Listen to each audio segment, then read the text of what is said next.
We have a quorum, thank you. I want to welcome everybody to today's meeting. Trust we can certainly have an orderly meeting. There are 3 items on today's agenda to be considered and voted on. Let's all be mindful of the person making the presentation and remain quiet until the presentation has concluded. And the commissioners have asked any questions or shared any concerns. Next, the floor will be open for public comments to speak in opposition or support to the proposed item. Speakers will be limited to 3 minutes. Questions are to be directed to the commissioners, not the applicants. Also, the applicant will be given an opportunity to respond to any questions or statements following the conclusion of all presentations. The first item on today's agenda is the approval of our May minutes. I know they were in our packet we received, so I trust everyone has had an opportunity to read the minutes. Do I hear a motion to accept and approve the minutes? Mr. Chair, I'd like to make a motion that we approve the minutes from May the 20th. Thank you. Is there a second? Second. Yes, thank you. Any additional comment or discussion? There being none, will the secretary call the roll, please? Mr. Norris? Aye. Mr. Phillips? Aye. Mr. Moore? Ms. Aycock? Mr. Porter? Aye. Mr. Hill? Aye. Mr. Tate? Aye. Mr. Howard? Aye. The motion carries, thank you. I want to speak to our motions. Once motions are made and accepted, or approved as well, the decision by the Planning and Zoning Commission concerning the item is a formal recommendation to the Bessemer City Council, who makes the final decision concerning the zoning change. The date for the city council meeting where that will be on the agenda will be posted. The next item on our agenda today is item 2, Logistics Land Investments, LLC, care of Evans and Evans. They're requesting the rezoning of the property at 5945 Rock Mountain Lake Road, 5959, 5951, 5921, 5761, 5851, all Rock Mountain Lake Road. And they're requesting the property be rezoned from A1 Agricultural District to I1 Light Industrial District for the construction of a data center. Is there someone here today wishing to speak in favor of item number 2? If so, please come forward, tell us your name. Mr. Chairman. Yes. I did have a question, and it's related to the process. Now, previously, and hopefully the city attorney or someone can answer this question. Previously, when we took this matter up, we actually addressed the actual amendment to the zoning first, and then this. So can someone please give me an explanation of what changed in the process? No, if you have a microphone. Oh, I'm sorry. I can barely hear you. Can you hear me? I can now. Okay, so the question was, previously when this matter came before us, we actually addressed the zoning amendment first, and then the applicant's request to change the zoning. So can someone give me an explanation of, why we're going in this particular order at this time? I think it's just semantics, and I think that doesn't matter which one we address first. It's gonna be the same result, either yes or no. Well, I share the same concerns with Commissioner Morris, because if you address the zoning issue first, I mean, it's like it's changed, it's like y'all flipped it. And I'm not saying this, I don't know why, but it Well, was like you did number 2, like the- number 3 first, and then move to number. The amendment to the text of the zoning ordinance, either one can pass independently of the other. So we're asking to do the text or the zoning, and I don't think it really matters which one goes first. Well, my concern with the second is that if you're gonna do, change it to, industrial and change it to put the data center, when you put some requirements like, some stipulation, how far should be from community? What type of work should be done, should there be a noise study, should there be an environmental study? Those type of things for the city, that's what I'm looking at. If you're gonna put an ordinance in, shouldn't that be there first before you say, I'm just saying, shouldn't there be some criteria of here, why this is here, that's sometimes. Well, I don't think there's any other explanation from, other than what I just told you. However, is at the pleasure of the board, if that's, you wanna vote to change the order of the agenda and to review the other one first, this one second, it's just take a vote of the board, is that your pleasure?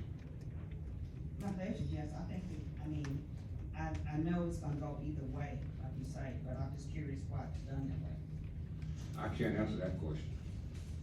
Should we ask Mr. Harvey? I don't know, I mean, he made up the agenda, I don't think there's any real reason for it, but as I said, whatever order you wanna see here, item one or item two, a vote of the board can change it right now, Okay. otherwise we need to proceed. Well, do I hear a motion from the board that, we flip and hear item number 3 first, item number 2 second, and then what y'all are asking? Yeah. Yeah. Mr. Chair, I'll make a motion that we, take item number 3 first, and then make item number 2 second. Is there a second? I second. Any further discussion or questions? There being none, Secretary call the roll. Mr. Norris? Aye. Mr. Phillips? Aye. Mr. Moore? Ms. Aycock? Aye. Mr. Porter? Aye. Mr. Moore? Aye. Ms. Bissette? Ms. So, White?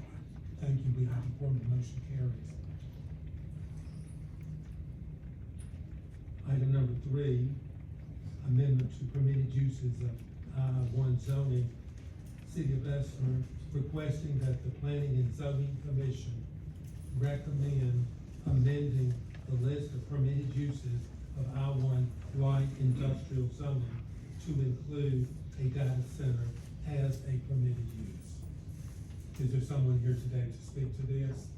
I'll speak against that, if that's okay. We're gonna speak in favor first, and Okay. then we'll call for opposition.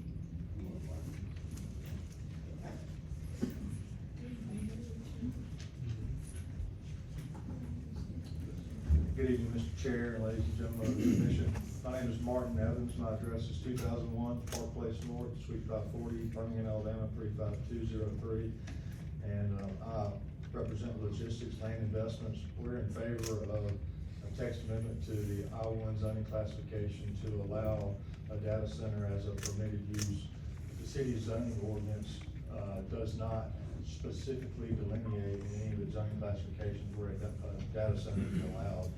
And I think that's kind of an antiquated zoning ordinance. There, recently there have been growth in data centers, and there are a lot of cities around the nation that don't have data center listed as a permitted use. And so I think we've looked, and an I-1 zoning classification is consistent with data center as a permitted use and other zoning ordinances that we've reviewed, and we believe that the I-1 classification would be the appropriate land use, the appropriate zoning classification for a data center. Question, question? Sure. The other centers, the place that have the data center, I would classification, do they have any, stipulations like how far it should be built from the community or,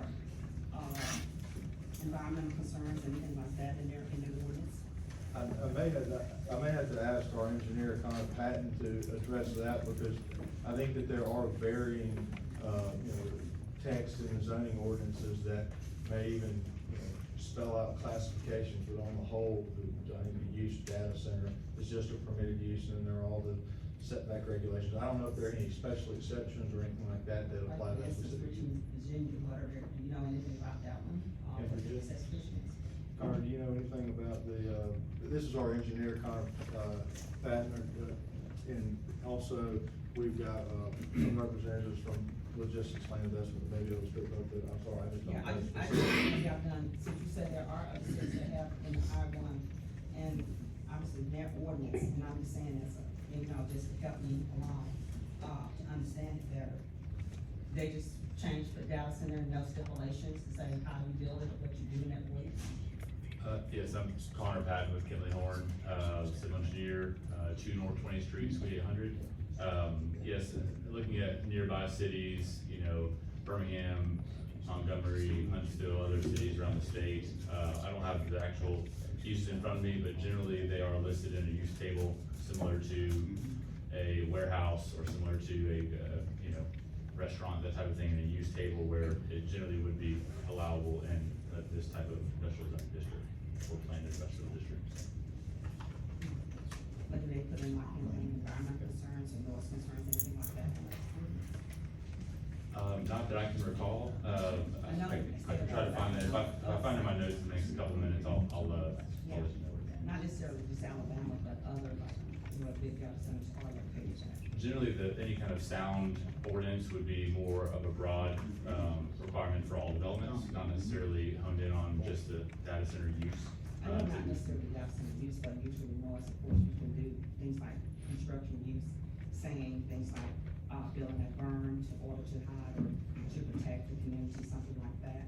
Things like that, sometimes people put those in there. Do trees or planting or something like that. Environmental concerns, I'm just curious, out of curiosity. There are certain organizations that have those requirements, some do, some don't. Again, that's usually on more of a broad form, like, applying to all industrial uses or all commercial uses, residential uses, things of that sort. I'll try to find, I have, somewhere in my notes, I've got all the districts, kind of the adjacent cities, how they classify what districts they allow data centers in. If I do find that, I'll bring it to the attention. Okay, fine. Any other questions, comments? I think he said the developer was here. Has the developer encountered, I-1 zoning regulations, and so in doing them, I guess in other places where some of the. If I may clarify. Speak to this. Yeah, I'm just curious. All of the city's industrial zoning has a requirement of a 35 feet setback. So what's being requested is that the use of a data center be in I-1 as a approved use.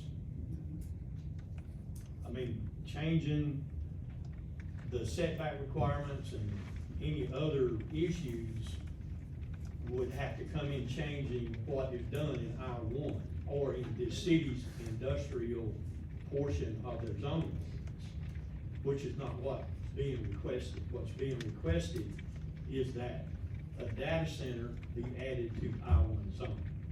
I understand that, I'm just saying, I know ordinance and things that if you do them, you can kind of change the standard at times because it's, things that's closer to a community.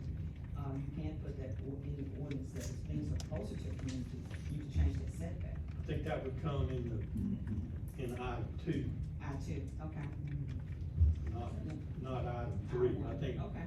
what's being requested is that since our zoning ordinance is old and it hasn't been changed, the data centers have come in and the city zoning ordinance hadn't been kept up with everything that's been added in society since that point. And the data center is now a viable industrial use, and they're requesting that it be added to that use in I-1. And I agree, I'm just saying, it's the uses, you look at the setbacks and closer to the community, so no. You look at some type of protection for the community, that's all. I guess then the question would be, Ron, at what point then would any type of requirements regarding data centers, if this were to come in today and you saying it has we're basically permitting it under I-1, at what point would the city be, I guess, would put any type of requirements in if it was something such as a data center? At what point would that happen in this process? The zoning ordinance would have to be changed, but I think that it's just being asked that with the many uses that go in I-1, that a data center be added to one of those uses, which is light industrial. Okay, then I guess that brings up to my second question, should the data center be permitted under I-1, could the city then include stipulations for a particular project as part of a data center project? I think any agreements, my opinion is, and this may be a legal thing, but my opinion is, anything that would be added would be agreed upon in item 2, which would be the rezoning, if there were any special requirements That added answers my question. to that. Is there any benefit in us, you telling us what all is permitted under I-1? Be glad to.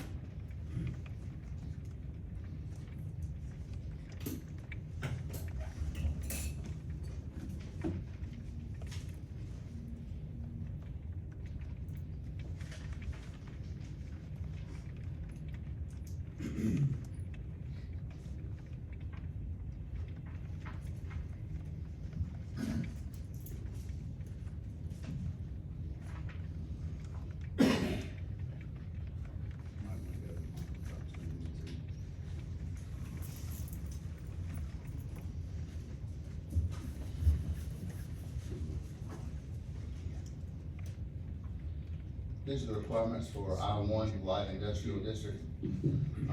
Generally, this district is to provide for light industrial facilities, distribution, warehousing, etc.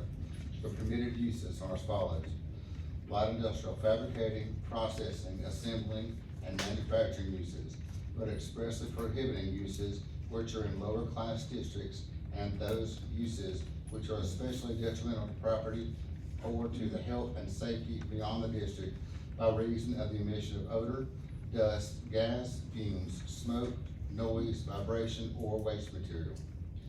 Bottling or distribution plant, distribution yards for gasoline and fuel oil tank trucks, provided that all bulk storage tanks and loading platforms shall be set back from the adjoining property lines a distance of not less than 150 feet.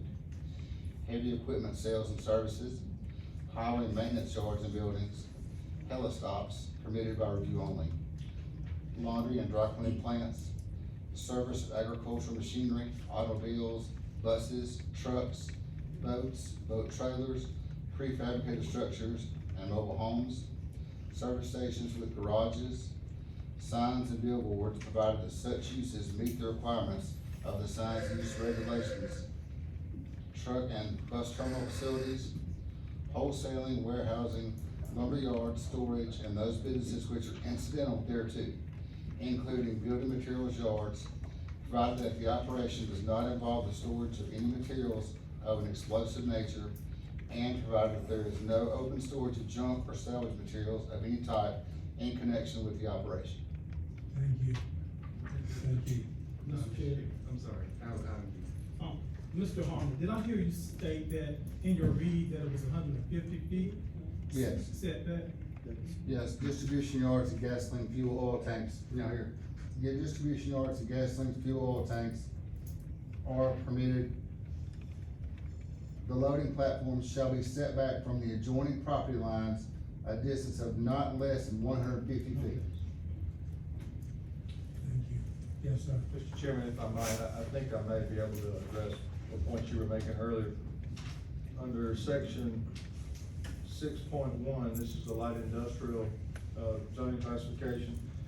Under item number 5, there's a development plan requirement. It says that the development shall be in accordance with approved development plan that will be approved by this body for any development in the I-1 zone. So this body would be approving a development plan in connection with any proposed development of any of the permitted uses under I-1. Thank you. Thank you. Mr. Newman, speak. And I would just say that I-1 or its equivalent, light industrial, or sometimes M1 is overwhelmingly where we would see the data center use permitted by most jurisdictions across the country. For the record, would you state your name for the record? Yes, Brad Caver with District Land Investments. Thank you. Thank you. And as you said, Mr. Caper? Yes, that's right. What are generally those setbacks? Generally pretty similar to what's in this ordinance, 35 feet at,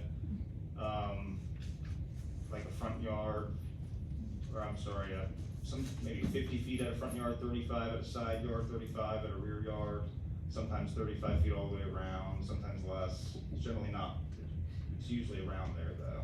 I'd say between 25 and 50 feet is where you see most setback requirements. And I hope you don't mind me asking what, particular, I guess, locations, jurisdictions have those setbacks that you've encountered in the past? Newton County, Georgia, Columbus, Ohio, Atlanta, Georgia. I mean, we do work, in light industrial, not necessarily just for data center, but for warehousing and logistics all across the country, from California to Texas and Florida, Tennessee, Nashville, Tucson, Phoenix. That's what we see. Yeah, I was speaking specifically towards the data centers that you've encountered, however, so that's why I asked. Well, yeah, like I said, the data centers generally in that category usually has those setbacks. So they're not any different setbacks than what is typically allowed in an outlet? That's correct. Yeah, they're overwhelmingly, they have less traffic, as we're gonna talk about here. There's no need for a greater setback for a quieter operation than what was just listed as approved use in I-1 with, heavy equipment, manufacturing. None of those things are happening in a data center. Okay, thank you. Yes, sir. Is there anyone else wishing to speak in support of this, item number 3? There's not, is there anyone here today wishing to speak in opposition to the request of item 3, data center as a permitted use? If so, come to the, podium and give us your name, please. Remember, everyone is entitled to 3 minutes. My name is Ron Morgan, 6340 Mountain Forest Drive, Rock Mountain Lakes area. I would recommend, how many, if you don't mind my asking, how many have industrial construction experience on this zone? Okay, I could tell by your questions that you did. I would recommend that you go and ask some of these municipalities who have these large-scale data centers, how they feel about the use of their industrial zoning for a hyperscale data center. This hyperscale data center, as proposed, is the 3rd largest in the entire country. And just because it's a data center, 10 years from now, it may be a data center. But between 7 and 10 years from now, you're gonna have heavy construction going on in our neighborhood. And it's not gonna be light, it's not gonna be quiet, and it's not gonna be convenient to anybody. But you just need to be cognizant of there are as many different sizes of data centers as there are industrial or restaurants or shopping malls. You can't loop all data centers in one zoning. Light industrial and hyperscale data centers are 2 totally different animals. That's why the federal government, via executive order, said hyperscale data centers, we'll put them on federal reservations and streamline the permitting process to get them out of neighborhoods because of the amount of construction, the amount of power, and the amount of water they need. I would recommend that you look at that before you make a decision to just change your zoning ordinance to include a data center in the light industrial. Look at your light industrial and say, okay, maybe we need to put different size data centers in different size industrial categories. Not put them all in one, because you're going to regret it down the road if you do this. That's just all I need to say about that. Thank you. I'd like to say something too. Yes, ma'am, come on, podium and identify yourself. Becky Morgan, 6340. No relation. Mountain Forest Drive. One of the things I was gonna talk about in general was that this is not light industrial. And I Googled, AI's answer is, for the question, are hyperscale data centers considered light industrial zoning? The answer AI gives us is no. Hyperscale centers are generally not considered light industrial. Massive scale, high power consumption, unique physical security needs often lead to them being treated as a separate category or even heavy industrial. And one of the things that really will catch your eye here is they require the immense power and are often compared to a small town. And this one will be, in terms of electricity use, it's gonna require, we've been given this, to go by, more than 90 times the usage for all Bessemer residents annually. It's massive, staggering. And the only other thing I'm gonna say, in case I don't get another 3 minutes, because I had, my main concern is health, so we're talking about this, is you guys need to talk to, Huntsville. We went up there, we saw it, it's nice, it's in an industrial park. I don't know if it's I-1, but I guarantee you, those commissioners in Huntsville made sure to take care of their people.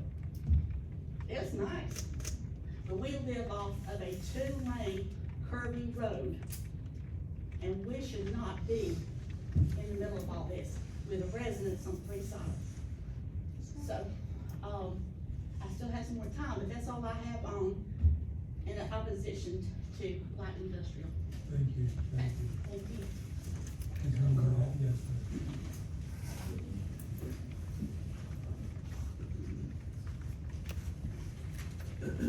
Hello, Commissioners. My name's Ron Leopard. I live at 6695 Griffin Valley Lane. I'm a retired real estate developer. I am asking you, first of all, this is not light industrial. We've all agreed on that.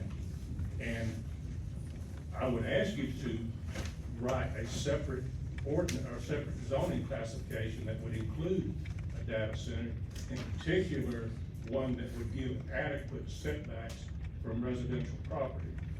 Now, you haven't chosen to do that, so you have an alternative that you can certainly do right here tonight, each and every one of you.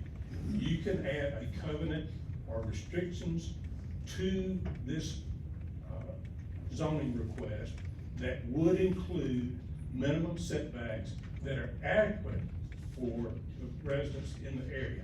I'm here as a resident, and I'm not opposing this development. I'm asking you for your consideration to please give us adequate distance, somewhere in the 1,000 feet, 1,500 feet from the current residents, that would make this development truly a good residential neighbor. I feel like if you had the tenant, the ultimate tenant of this facility here tonight, and you could ask them, would they want to jam this into a neighborhood, they would certainly say no. They would say, no, let's give these people that have been in this community for 50 years some room. Let's not crowd them out. Let's not wedge something in here. As commissioners, please don't be lazy. Don't neglect your responsibility to the citizens of this community. Please give full consideration to extending those minimum setbacks so that we can all be in harmony on this and let the community progress and move forward. Thank you very much. Yes, sir. Anyone else? Yes, ma'am. Ms. Bowden, please. I'm Terry Harris. I live at 2114 Rock Mountain Drive in McCall. When, I think it was the guy with the gray suit jacket on, and when he was talking about the industrial,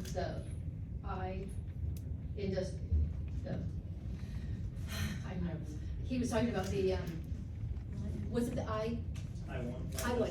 He said I-1, and then, he threw in M or N or M, so what are those? Cause that's different industrial, that's different. Different jurisdictions just use the term light industrial differently, and sometimes it's M, sometimes it's M for But was it- manufacturing, even if it's not a manufacturing use. Okay, is it, It's semantics. but do they have a different buffer? Sorry, no, it's just a different name for the same thing. Okay, thank you. Right, yes. Yes, sir. Go ahead. I'll be loud.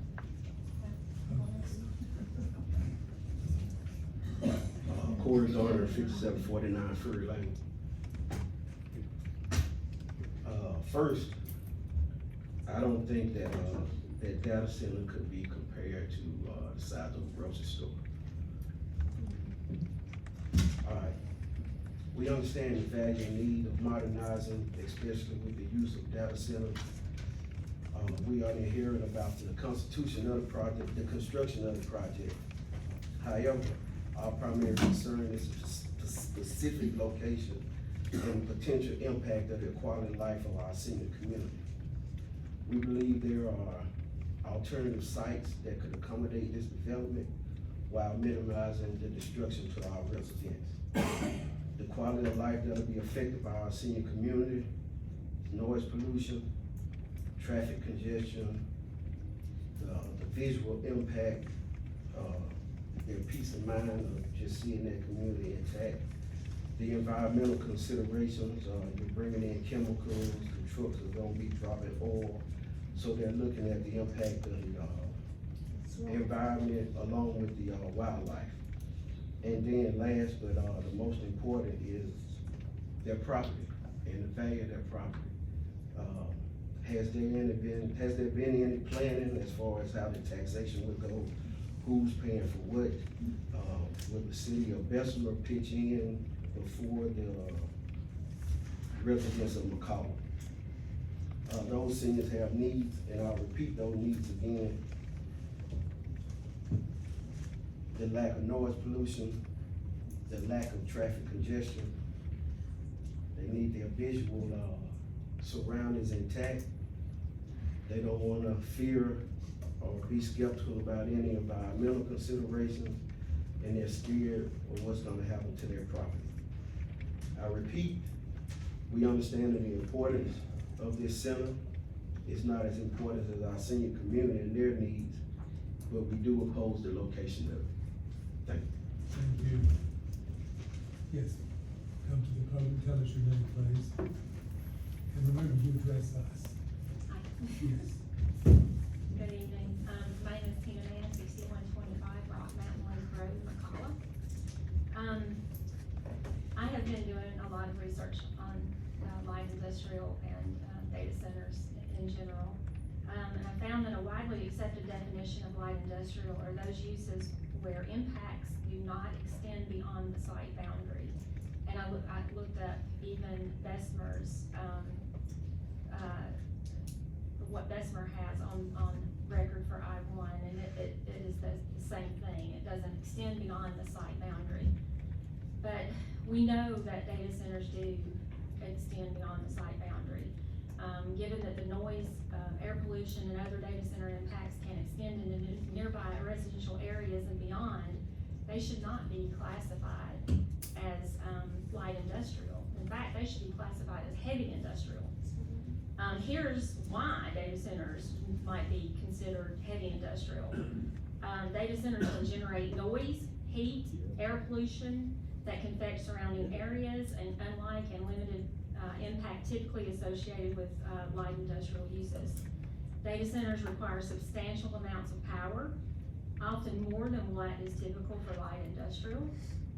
Data centers have strict security requirements due to the sensitive data they house, necessitating features like perimeter fencing, surveillance, and controlled access, looking more like prisons.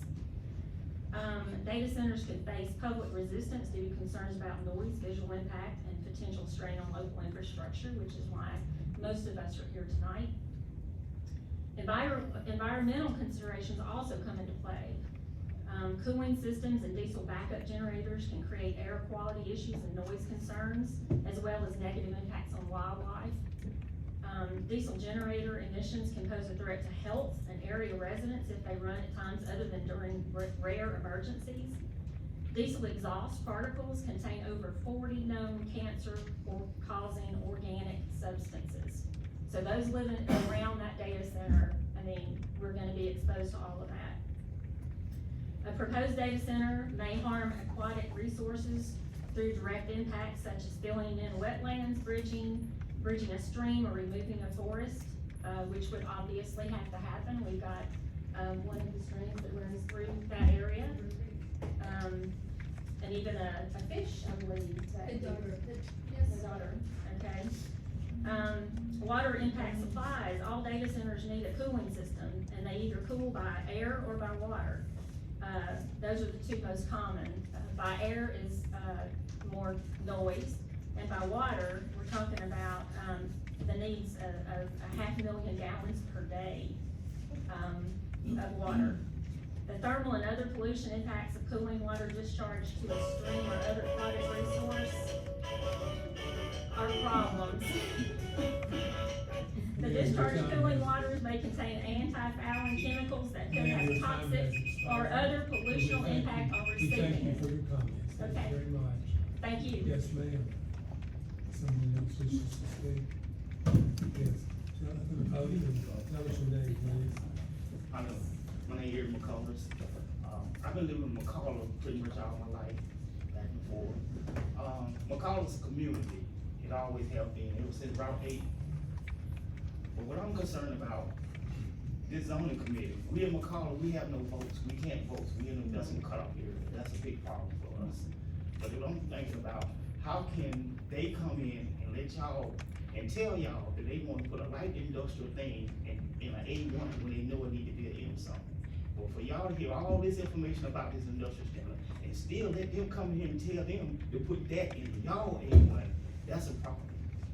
You know, if y'all don't see it's a problem, then I understand. But you look at it, listen, everybody up there hear this. They trying to put something in this y'all zoning committee. Y'all got your own light industry, y'all got your own rules. But they wanna come in and tell y'all, change your rules. Put this in there anyway, and we'll make it. And like they said, how many cities have a light industrial area and still be able to put a data center there? Not many. Many zoning committees were not committed. They would not admit that. But see what y'all do, what we gonna watch and see. Thank you. All right, thank you. Tell us your name. As you come to the podium. My name's Jimmy Stevens, I'm a lifelong resident of Bessemer, I live at 2322 Morgan Road, and I'm here standing on behalf of all of these citizens back here.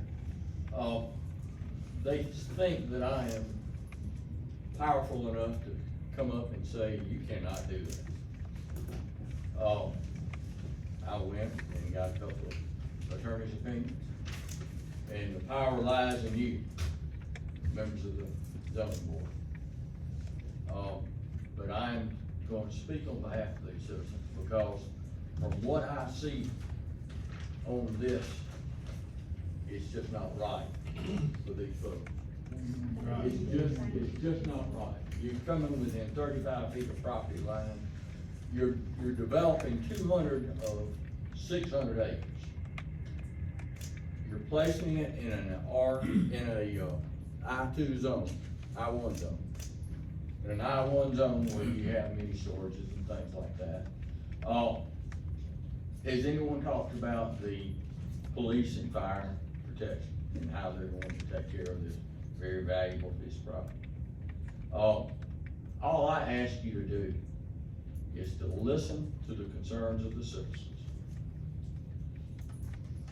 Act as I do, as we are all commanded to do, in their best interest, without harming the city of Bessemer. If this is indeed coming, let's take time and put it right. Okay? Let's do not hastily bring this thing in because someone says you're gonna get $14 billion from it. I would say let's work together and find a median, a happy ground to where these people can live in harmony for the rest of their life, because they weren't expecting anything like this. And if it's gonna be cast upon them, you do your job to make sure that they're handled and everything's right, okay? Now, I did that in 2 minutes. Yes. And that is the actual request to change the zoning, is that from the city of Bessemer, correct? Yes. So the city is actually requesting to amend its zoning ordinance to allow data centers under I-1. And I asked this of the developer and the others, has the city itself looked into what other communities are using this I-1 designation, and if so, what was found? Mr. Norris, I think the comments and questions they're tending to flip-flop a little bit. What we are doing here now is addressing the text of the order. And then some of our comments and questions goes back to the rezoning process. So I think if we stay focused on the item that we're on, which is amending the text, and then when we get to the other portion about the rezoning, I think you're gonna learn a little bit more about what they're proposing to do. And if I'm not mistaken, I think the development plan may have changed from what was originally submitted on the first, two meetings. I think the setbacks have changed, and they haven't had an opportunity to address that, but we're intending to address it in our questions and comments when they haven't been an opportunity to present it yet. Right, so Attorney Killing's amending the text basically says include the word data center, correct? Pardon me? Amending the text is basically include the word data centers under I-1. Yeah.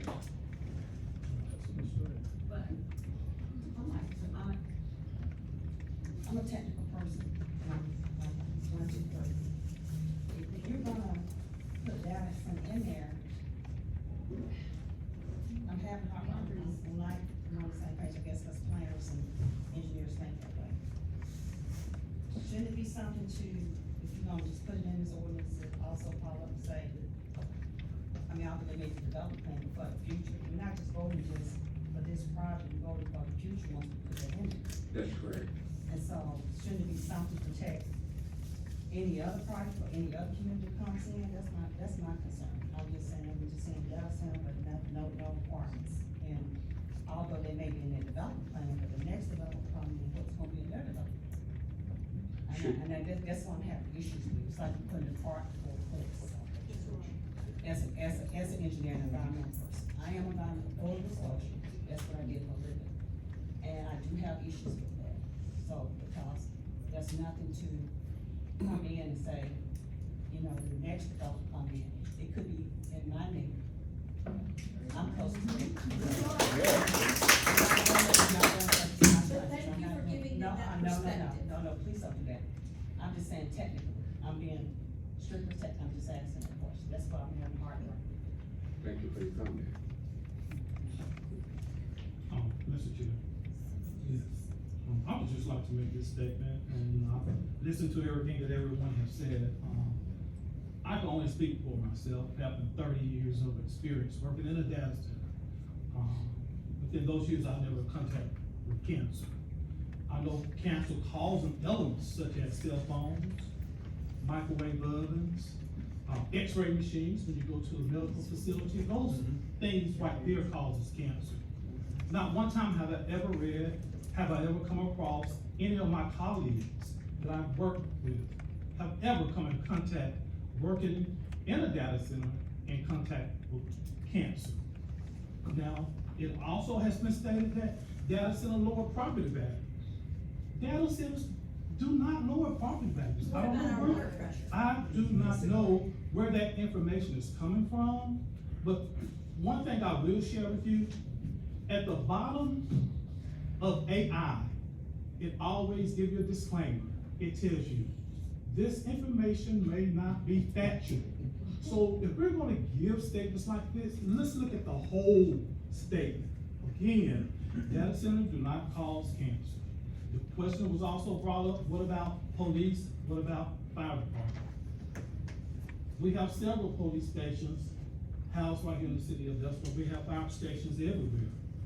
If Milo's was to catch on fire, Bessemer Fire Department will be there at that location, like there will be smokers, will be, if anything catches on fire here in the city of Bessemer, if you need police representation, we're going to provide those services. That is a civic duty that we have. That's my point. Now, what I would like to see, attorney, I would like for us to do this correctly for the community.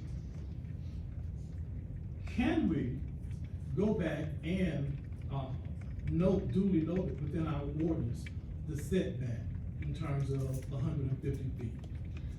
That would be an occasion for a separate meeting from this one here today. We have two items that before us today to deal with.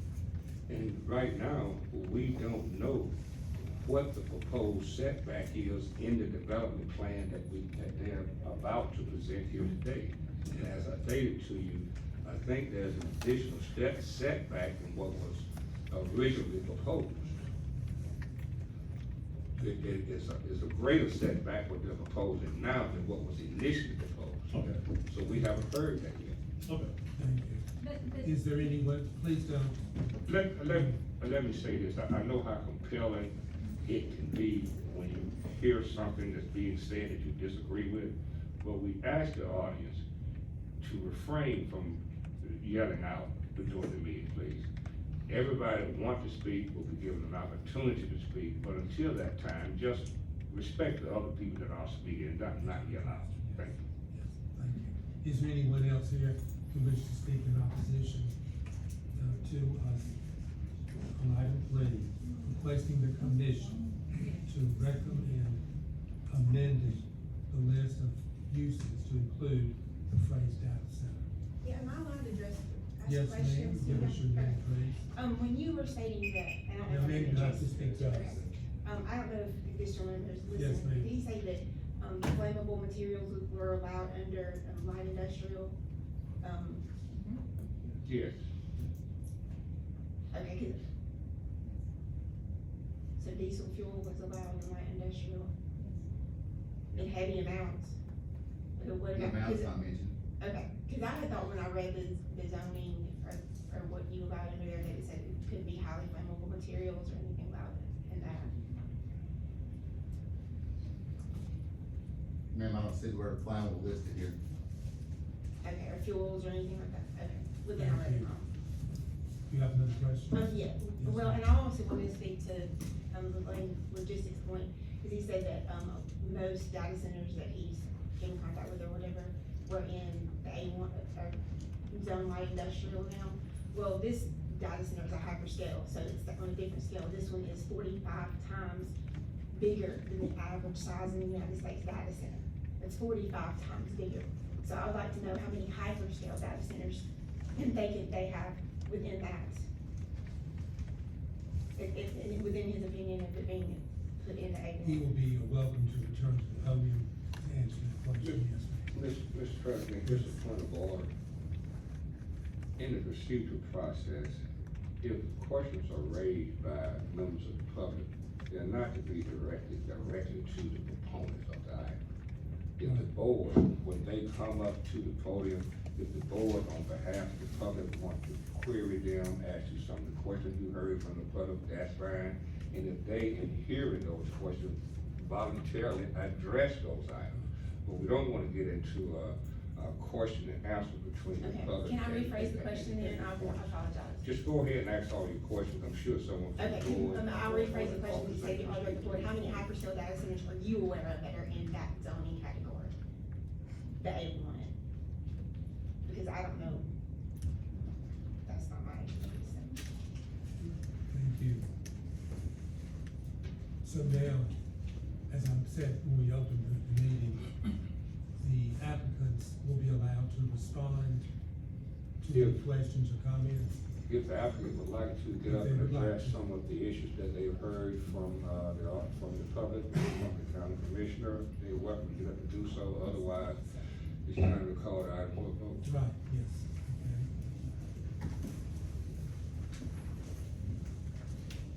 I'll just say one thing about zoning. I-1 is a more restrictive zoning than heavy industrial. So if you're a resident, you would rather be up against a lighter zoning, which has more restrictive requirements for noise, operations. The idea of putting this in a heavier zoning doesn't benefit the residents nearby at all. Thank you very much. Yes, sir. Mr. Chair, the only thing I wanted to kind of point out is there's been some discussion about this 150-foot setback within the I-1 zoning.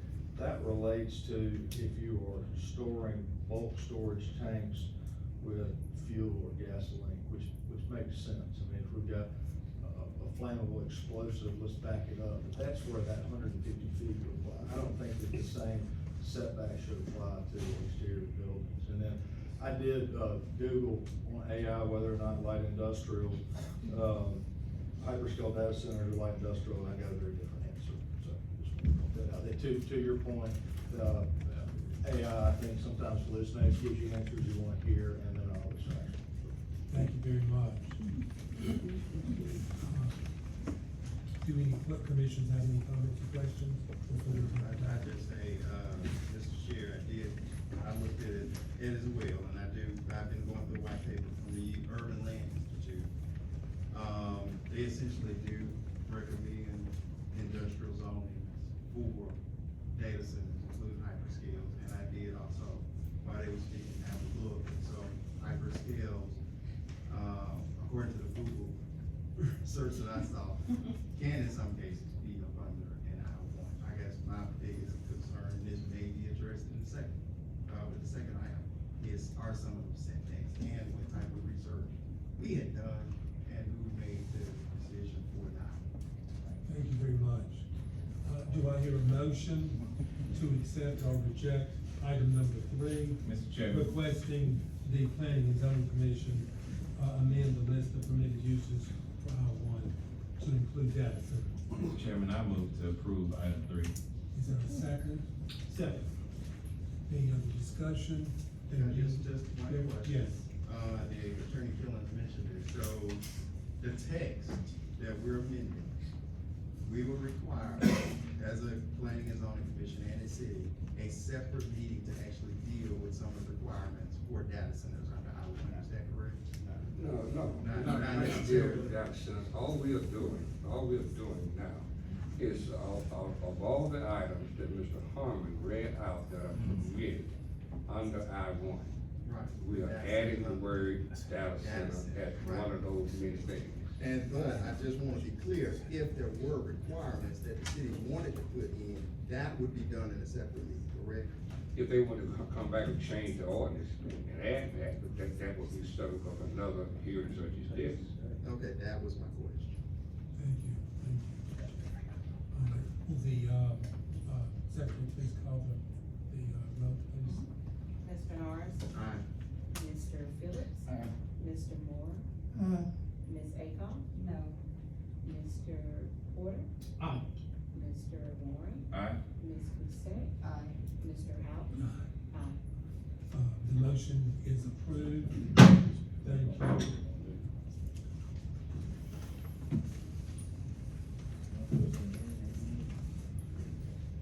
The next item on our agenda is item number 2, Logistics Land Investments LLC at Evans and Evans, rezoning from A1 to I1.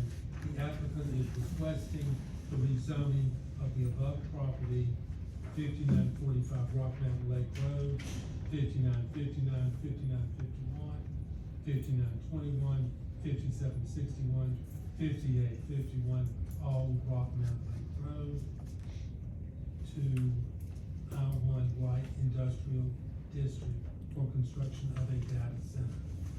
Is there someone here today that wishes to speak in favor of this item 2 request?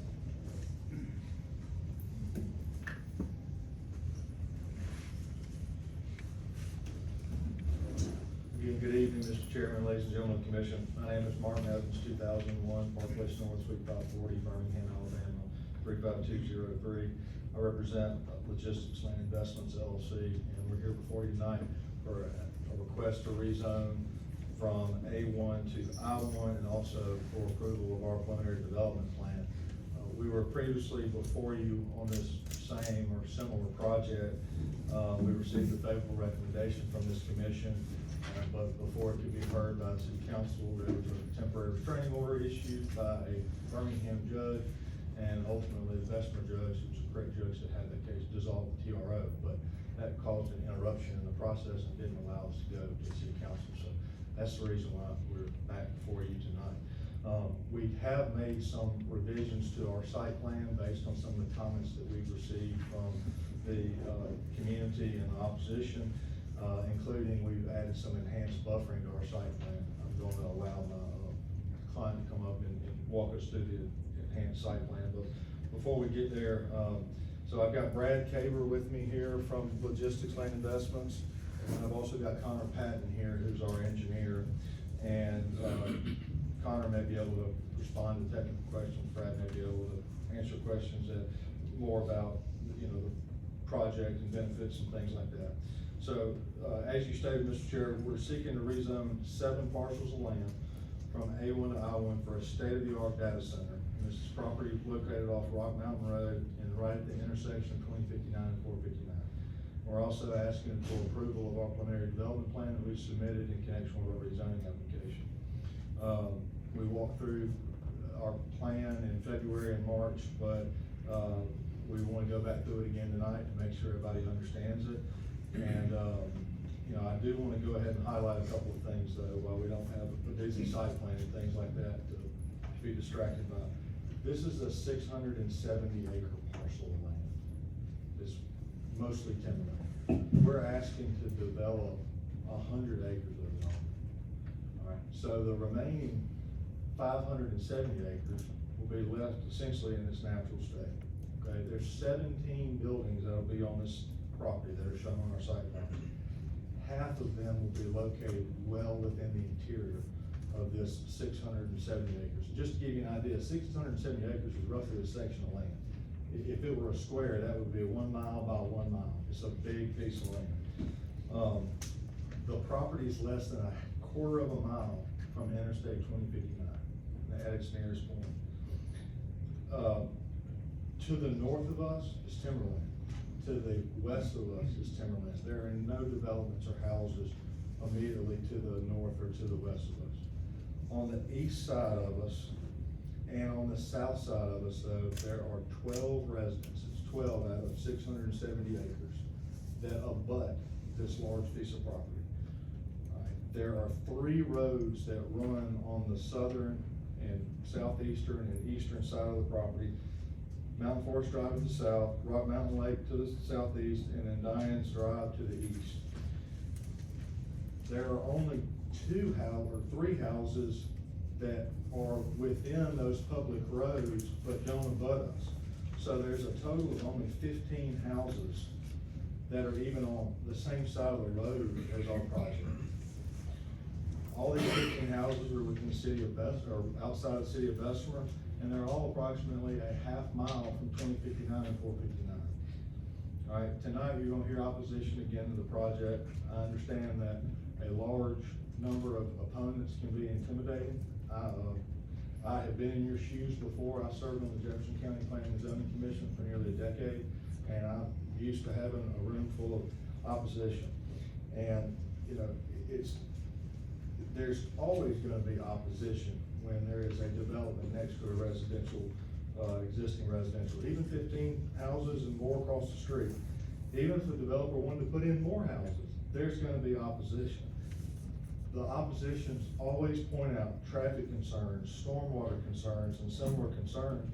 But the good thing is, as you well know, all those issues are regulated at the city, county, state, and federal levels. So, you know, the developer's not here asking to circumvent any of those hard and fast county regulations that are already in place. You know, in fact, you know, the county, city, state, and feds, if applicable, they're gonna heavily scrutinize our engineering plans, make sure that our post-construction runoff rate meets or is less than our pre-construction runoff rate. They're gonna make sure that their existing roads can hold the additional traffic.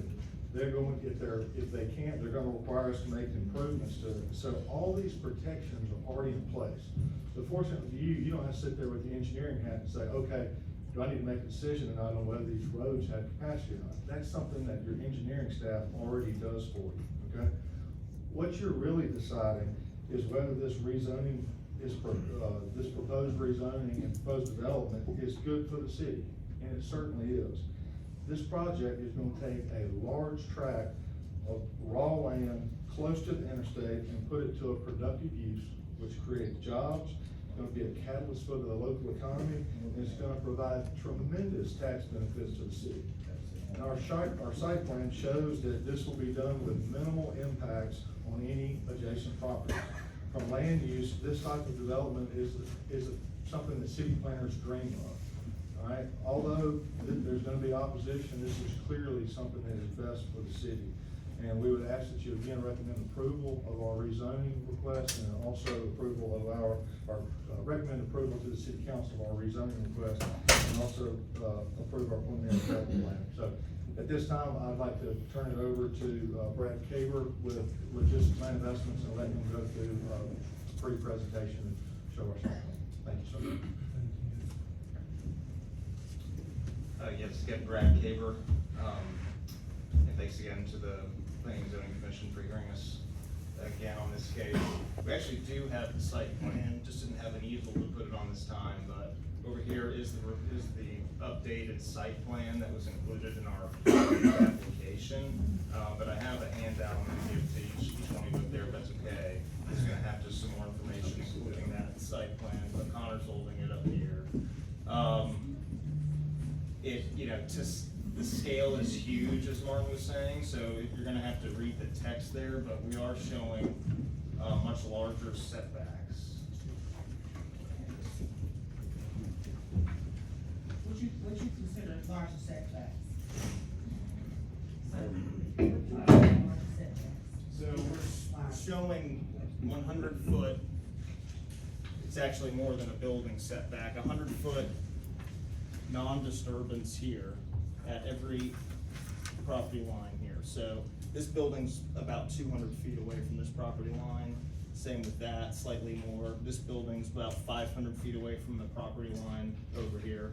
So that's what our new proposed plan shows. There's still the same number of buildings. We're still able to get everything to fit, but yeah, we've pushed everything as far as you can away from the residents while still keeping our development footprint the same. And keep in mind, again, as we said last time, there's a big ridge here, which is the limiting factor for these 4 buildings up front.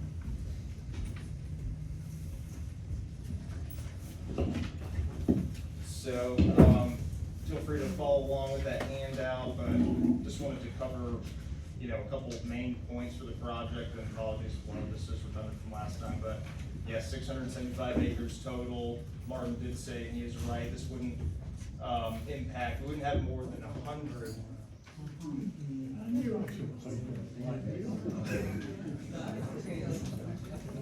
Same company gonna provide the power to this.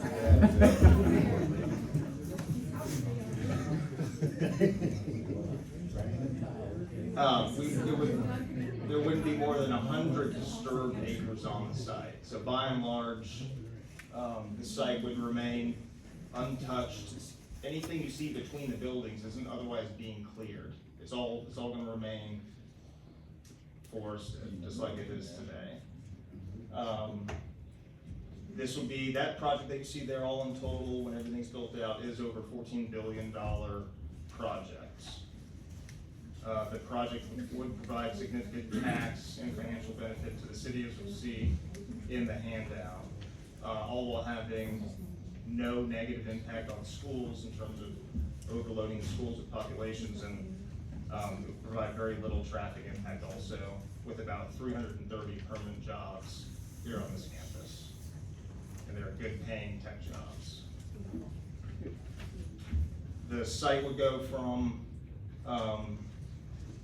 benefiting the city of about a couple thousand dollars a year in tax revenue to a couple $100 million a year in tax revenue. And those numbers are on the handout I gave you.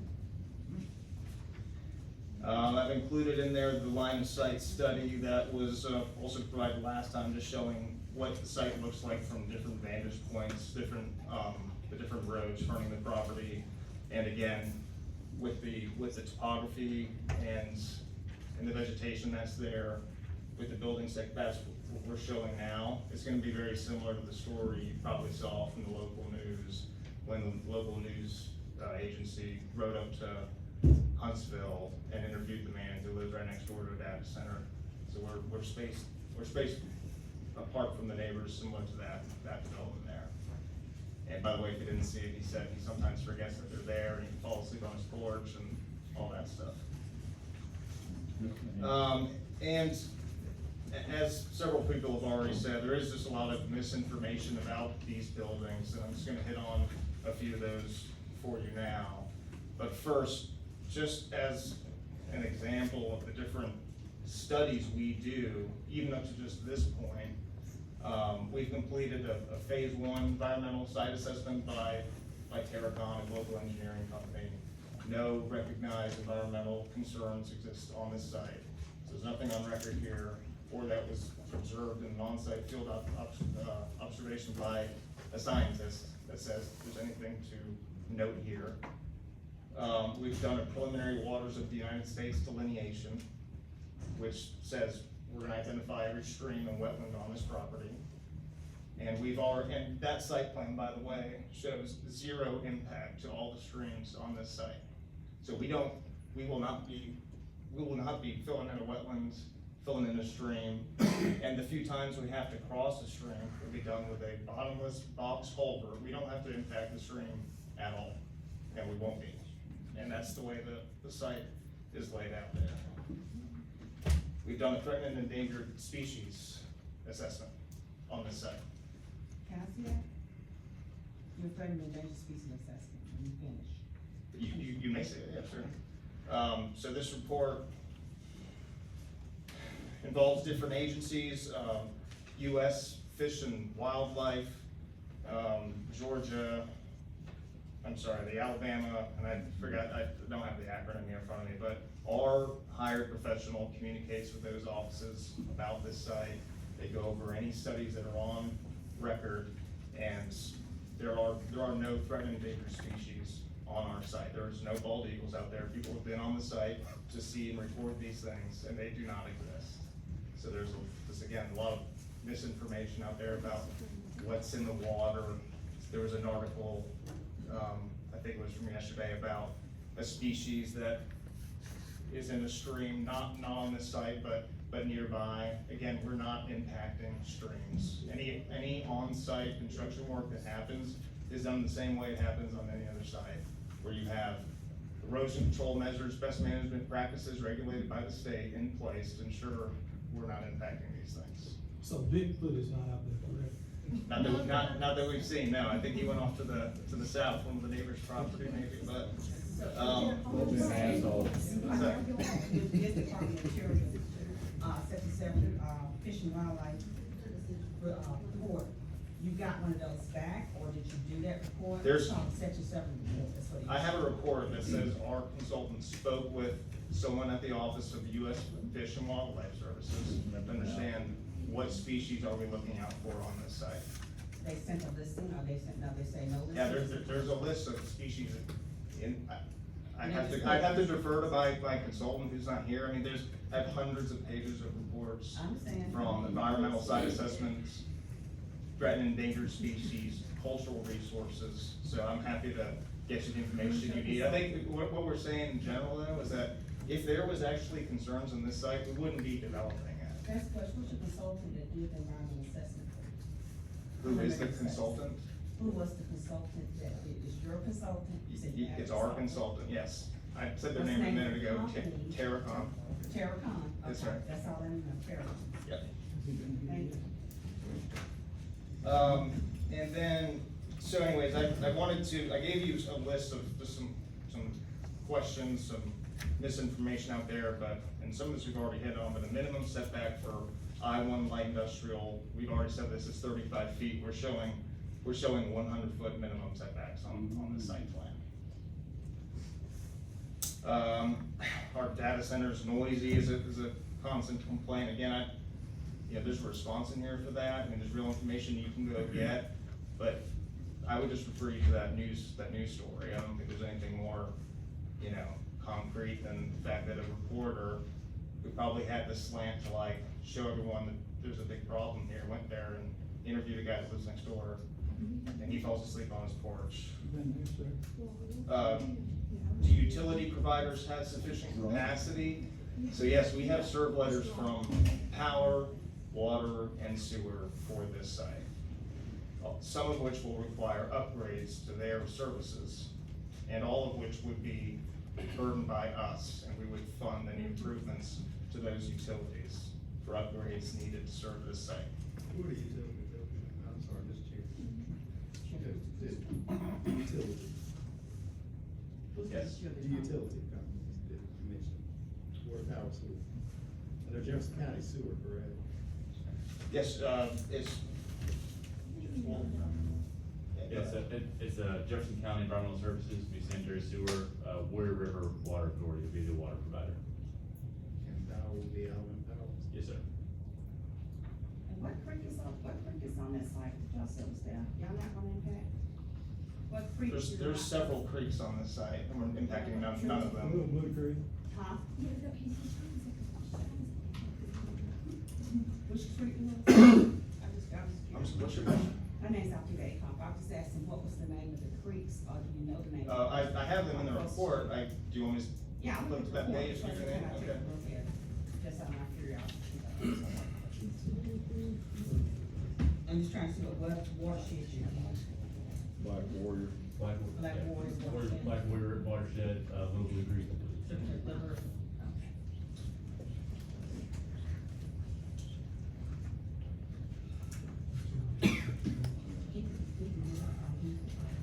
You can continue thinking and into the application presentation.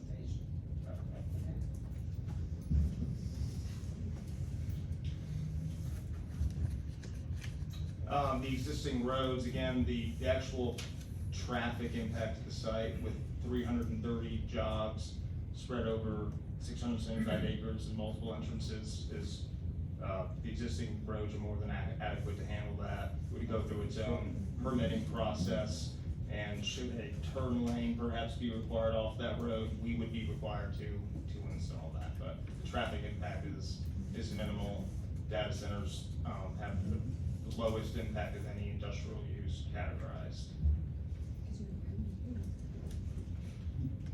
And I mentioned obviously the threatened endangered species before. We have the report, we're happy to share it with you guys. And we hit on the tax benefit to the city, and it really just gets us to the, the overall project, what the intent is, the studies we've done to this point. And as Martin said, we're really talking about, is this the right use for this land? And there's all these regulators that are gonna come after this step to make sure it's all permitted correctly. Don't have to answer any other questions. Is there any federal money involved in this project? No, No federal money, all private funds? that's correct. So you won't have to do a Corps of Engineer permit or anything like that, it's not such a restraint? That's correct. Okay. May I address? Not sure. Not yet. Does anyone have any questions from the commission? I do. Sir, it has been stated that,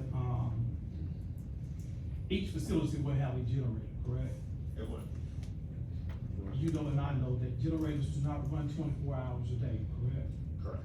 So with that being stated, the generators that will be housed in each facility, is there any way that you can have those on the opposite side of the residential home so that, when they do run, they're not so noisy? And I know that nowadays, generators really don't make that much noise. Absolutely, yeah, all those generator yards would be faced away from residents. That is just standard practice, for the end user when they get into their ultimate engineering. They're gonna know exactly how many decibels are produced by the generator relative to every single property line, relative to every house, surrounding the property. So, yes, absolutely. And they'll run about 3 hours a month. And my last question, in reference to the servers, whenever you're looking at any type of server, servers really don't make noise, especially when they're housed in a facility that is enclosed, soundproof. So there will be no way that a resident can hear a server from inside of the building. Is that correct? Correct. Thank you. Is that complete, Chair?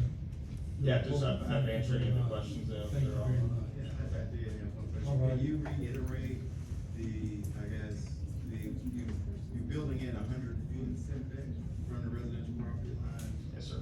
And so can you go back over the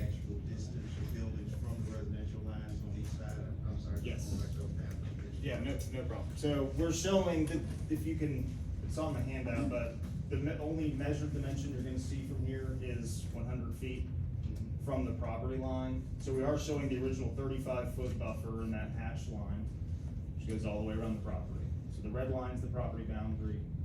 The first hatch line is the current buffer of 35 feet. That's what will be in the ordinance if we're I-1.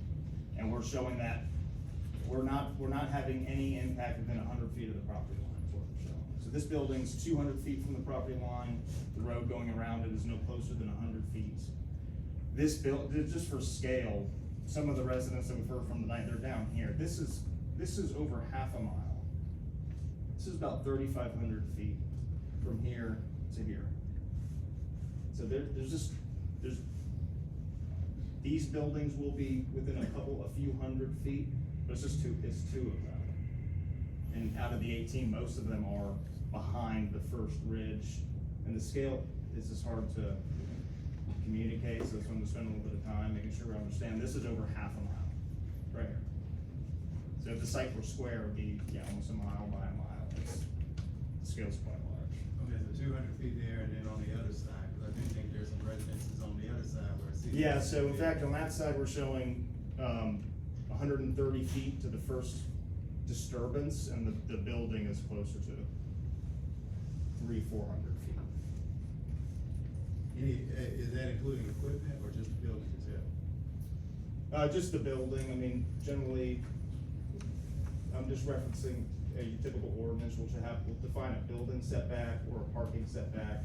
So here, the building is set back well beyond what the ordinance states at 35 feet. So I'm assuming y'all done the survey and everything for that, to plot those buildings out there? Correct. Okay. Any other questions or comments?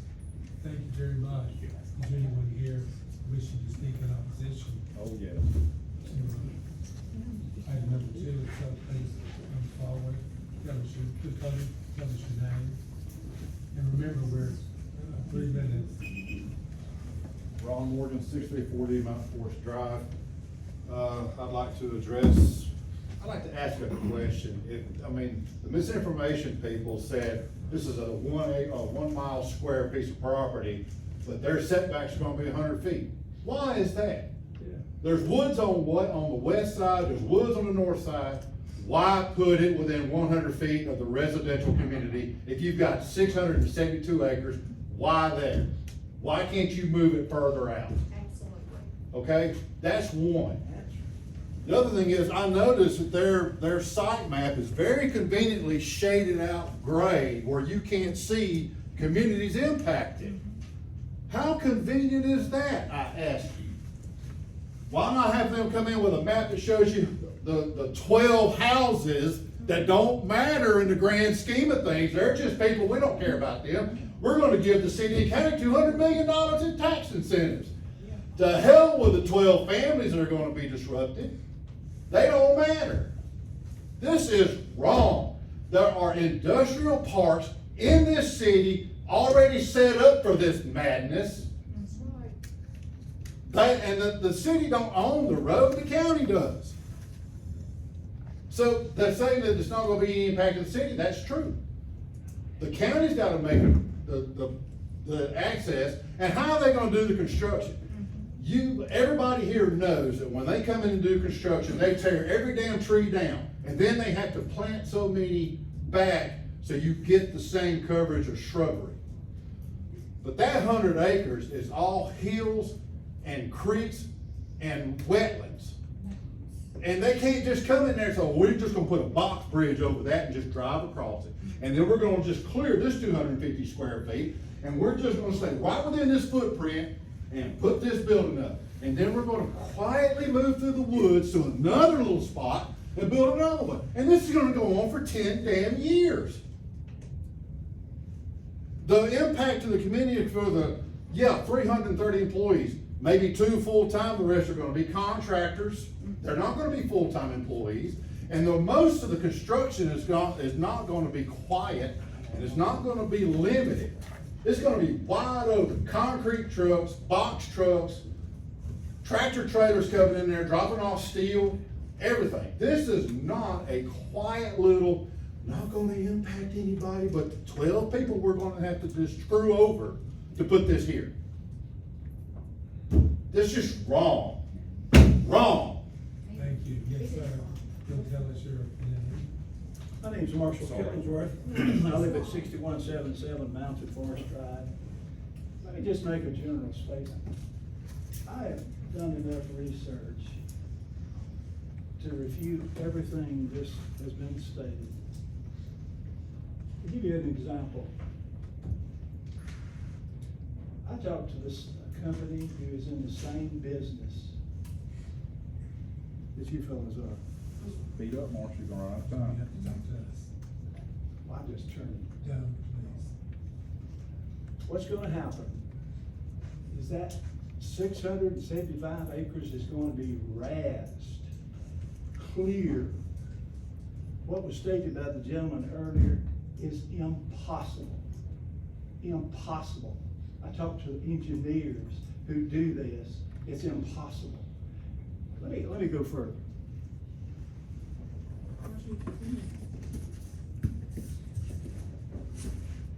I live right there. Let me give you not a hypothetical situation, a real situation. Forward down behind my house, within my property line, is proposed a road. In addition to that, there's going to be a security fence, like 12, 15 feet high. In addition to that, there's going to be lighting that my family will never see darkness again. You know the reason my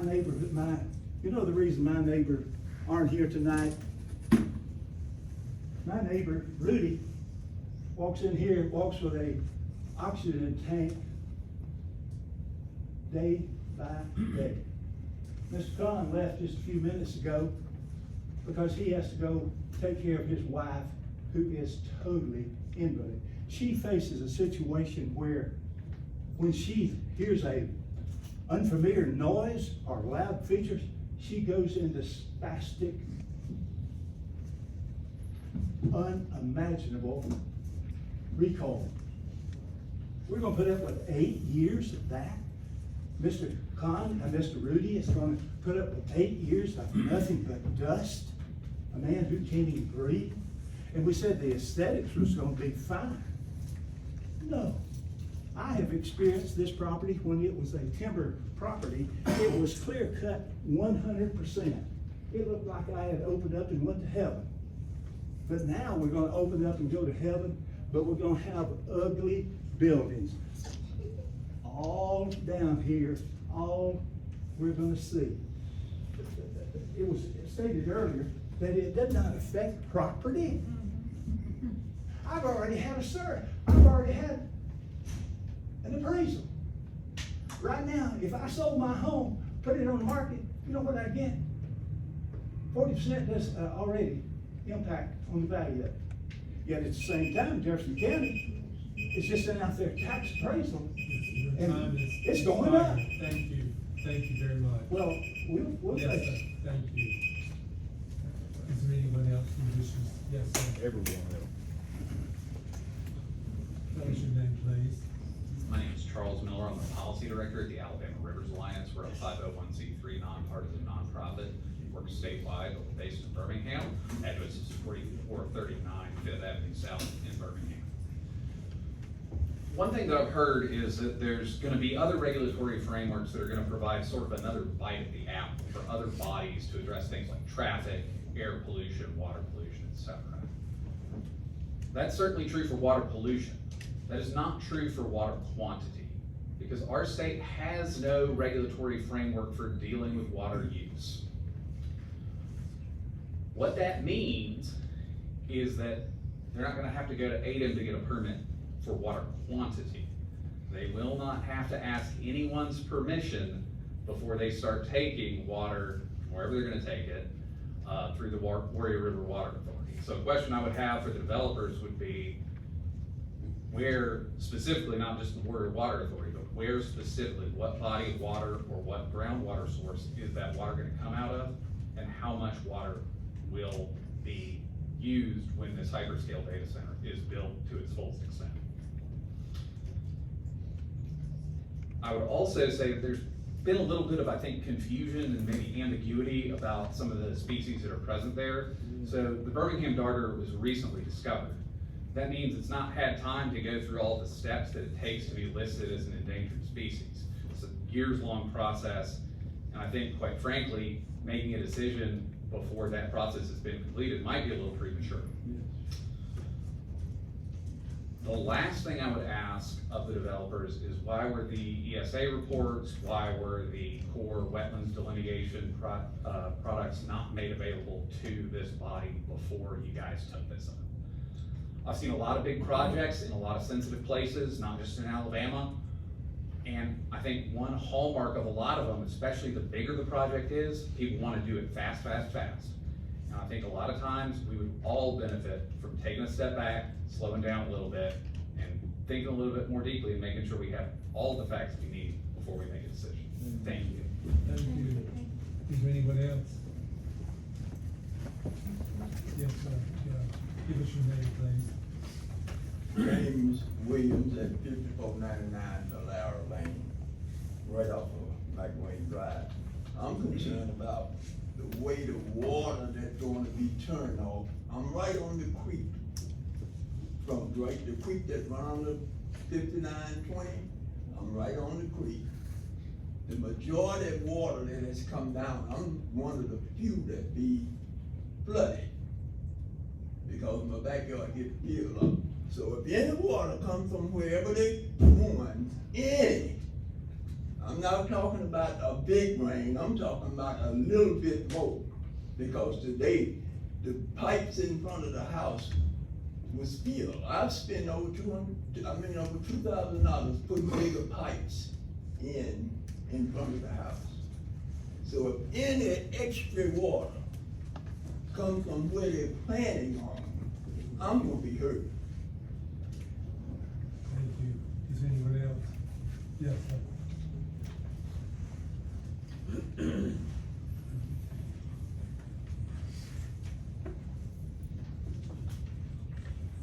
name is David Haver, 2501 Waterfront Drive in Carlisle, Alabama, with the Rock Mountain Lakes. When somebody tells you something that's untrue or misleading, your first thought in your head is, what else are they telling me that's misleading or not true? The first hyperscale data center was built in 2006. The comment was made that they don't cause cancer. Cigarettes were first used in the 16th century. It was not determined until 1950 that it caused cancer. Asbestos was first used 4000 BC. The first time it was used commercially was in 1879. It was not determined until 1942 that it takes 10 to 40 years for asbestos cancer to show up. So how can we say these things don't cause cancer? You don't know. You don't have a clue. And the other thing is, I think they made the comment, I'm not sure if I misunderstood, that there were no bald eagles. They're right. There's 3. I have pictures of them. They nested in a tree right in my backyard. That's true. That's not the only impact on the environment, on the animals and the creatures and the critters and everything around there. That's just one of them. So again, when somebody tells you something that's not true, is anything else that's telling you the truth? You have to ask yourself that. Thank you very much.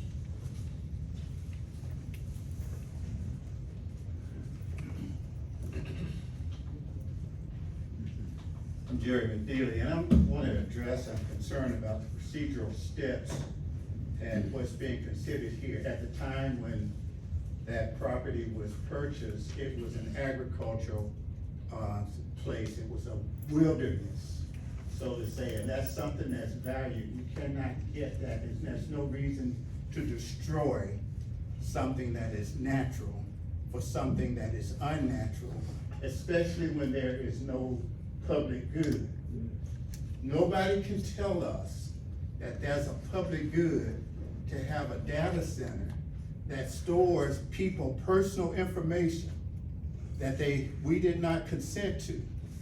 And that's a violation of our law, and you will be a part of that, and the city council will be, because we need to know what's all being dealt with. May 16th, is the date that the application was made. At the time that the application was made, it was very clear that that's agricultural.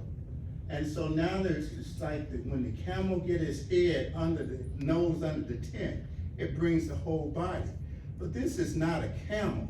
This is a vampire that will drain all of our natural resources, and is something that is unwanted and should not be allowed to be anywhere among civilized and decent people. So you can go through your procedural step, but the substantiveness of what is going on needs to be looked at and considered. And there's no way of getting around that. The city councilman will not be able to vote on it. He can go and play semantics with what will not, but nobody in this, none of the people authorize anybody to destroy a wilderness or to give license to something that goes against God and the people. These people are here because they're saying that they don't want it. And you and the city is to be act for the people. This is not for it, and it's wasting our time and taxpayer dollar, and it doesn't make sense, and it's already in court, and it should have been dealt with a long time ago, struck, this application. Thank you, thank you.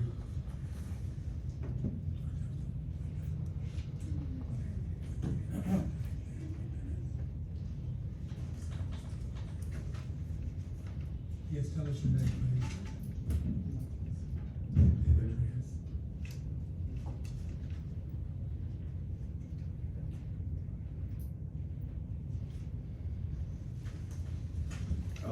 I'm back to the money. So I feel like I'm talking to country. This side over here, ooh, tough crowd. Wait. Remember, you've got 3 minutes. All right, so, the term city keeps. Give us your name again, please. Corey Garner, 5749 Fur Lane. Thank you. All right, so the city keeps being brought up, and the question is, what does McCullough get out of the taxation? Second thing was the environment, where he said that it's gonna be sitting on the inside, but you still gotta do construction on the outside. With the maintenance of the roads, again, these older community, they have older vehicles. They are not in a position financially to sustain the maintenance on these vehicles if the roads are torn, and I can understand that. And then the third point is, have representatives from the state actually had boots on the ground for an extended period of time to survey the wildlife and the environment that's out there. Those are the only 3 things I have, and I appreciate the time, but I just wanted that question to linger. What does McCullough get? Because it seems like this thing gonna happen. We aren't against it happening, we just against the location of it, and what does McCullough get after this thing is all over? Thank you very much. Thank you very much. Hello again, Tina Mann, 6125 Rock Mountain Lake Road, McCall. I just want to state the fact that this is not just going to impact those 12 houses that border this area. It's going to impact this whole community, the Red Mountain Heights community, the Rock Mountain Lakes community. All of us are going to be impacted. I don't border that road, but I can be on my back steps, and if it were flat ground, I could shoot a deer. That's how far it's gonna be from my back door. So it's gonna impact a lot more than just these 15 people, these 15 residences. Also, I have some questions. I would like to know if the data center is gonna be water or air cooled. If it's water cooled, is it gonna be a closed loop water cool? If it's gonna be air, I would like to know what the ramifications are of that. It was mentioned that we may need to have a turn lane. Well, whose land are they going to take for that? It's gonna be our land that they're gonna take for that turn lane. Also, let's see. If it's gonna be water cooled, we need to consider the drainage of that water cooling, and if that will, have any toxic pollutants, and any, polluting, to our environment and to our, our watershed. So, that's all I have. Thank you very much. At this time, the applicant can answer these questions if he wishes. Or if the board, they can, or the board has questions for the applicant, they can ask All them. right. I do not know the answer. Would you like to answer the questions? Does anyone on the board know the answer? No, I don't. So the water question, is that, Whatever her. yeah, so the water, About cooling.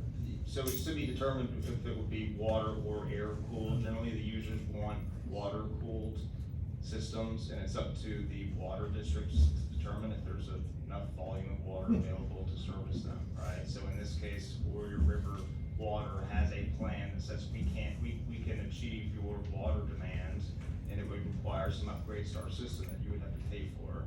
And as far as the wastewater, we don't dump used cooling water into the stormwater system. It goes to the sewer treatment plants. And yes, it has to meet certain standards for the quality of that water. It can't have certain elements in it. We would have to pre-treat that before sending it into the sewer system. But again, these are all things that have to get worked out with the right people, and it's obviously the planning commission can't, you know, there's just nothing I can tell you more than what I've already said to make you understand that those all have their due process, right? Like, we can't take more water than what is gonna be told we can be given, right? And in which case, we have to use a certain cooling system to accommodate that. We can't send bad water into the storm network and kill fish. This is not where the water goes. So that, again, this is my point earlier about, you know, the confusion and misinformation on these buildings, but it'll be engineered by some of the world's largest engineering companies, and for some of the, you know, most forward-facing Fortune 10 companies that are out there. So this won't be done to cut corners. Are there any other questions I can answer? Yeah, I think there was one particularly was brought up earlier, thank you, Mr. Chair, about the total raising of the property. Can you Yeah, this is address that? inaccurate. The number I gave you for 100 acres is about double the building footprint you see there now. So the building footprints, these are 125,000 square feet, showing us 2-story buildings, which has been the case the whole time. So what we've shown on our, the visual study there. So there's a hefty margin in there for me to feel very comfortable to say we're not going to impact more than 100 acres here. And again, there's these huge ridges here. We couldn't, nor wouldn't do any work up and down these ridges other than the small part we're going into it there, right? And we're doing that to stay away from a stream that's right here.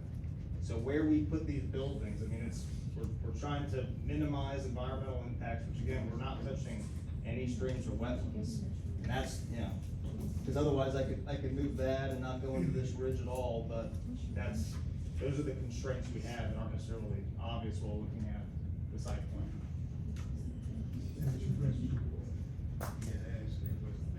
And, you know, I guess the question earlier about why does it have to be here? I mean, there's just simply the feature, this is a transmission line, which is the whole reason the data center would go here for the power. So we can't move a transmission line. So we're showing, you know, back to back to back, everything as close as it can be. We can't move this any further away without just deleting it. And again, we're impacting less than 15% of the site. Thank you. I certainly, did someone else have a question here with the commission? No, I certainly want to thank everyone. It's certainly been very orderly, and we're grateful for that. And, I want to remind everyone that whatever the commission's decision is concerning the item, it is just a formal recommendation to the Bessemer City Council, who makes the final decision concerning the zoning request of that item. Are there any other comments or questions before I call for a vote? Yes, ma'am. Tell us your name, please. My name is Mary Rosenbaum, I'm 509 Waterside Circle in McCullough. First of all, I wanted to address the committee about, or the board, I don't know which one, but anyways, We favor commission. commission, Thank sorry, you very I much. apologize, commission. Since it took a group of like experts to make the plan, the flume, I guess you could call it, under like the hazard mitigation, and I know you're an expert in this, you know, but does anybody else have any kind of, if it took an expert to make the flume, wouldn't it take an expert to break the flume? Right, you know, because the flume was devised, like, because this land is in a sinkhole area. It considered under EMA, the Jefferson County EMA, it is the most sinkhole prone region of Jefferson County. Which is why this is very rigid land, it's made of, and it sits on top of the aquifer, it's called the Rigid Valley Aquifer, you guys get your water out of it. And in this aquifer is a carbonate rock aquifer, okay? So the carbonate rock is very shallow, and it's very susceptible to sinkholes. Well, I believe that the reason why this land's the wetlands right there and has all these streams is because I believe that very shallow aquifer, within the aquifer, is sitting right here on this land. Because the wetland is comprised of land that has landslides, that's what it's titled under the Army Corps of Engineers. And I think I heard you say that they don't have to do an Army Corps of Engineers study. No, they will, it's not any federal money from my background. If there's not any federal money, they're not touching springs at all. And they're not touching springs, they will do A&M coordinate with A&M, called stormwater runoff permit. That's the most they would require, but for us coordinating on if they're impacting the streams or something, they would have to coordinate with the Army Corps of Engineers. Okay, I have a couple more, cause can I get back some of that time because you, No, ma'am. first of all, it's a two, let me think, hope it's not important here. So the facility is is 1/5 the size of Amazon, okay? The warehouse, the distribution center. And it has 3,000 employees. So if you wanna benefit to Bessemer, don't use it for this. If you wanna benefit to the residents of Bessemer, which will be your job, to benefit your residents, right? So Amazon is 1/5 the size of this and has 3,000 employees. This place is only gonna have 330, and it's gonna be very specialized jobs. Most of your residents won't qualify for, you know, and also, it's,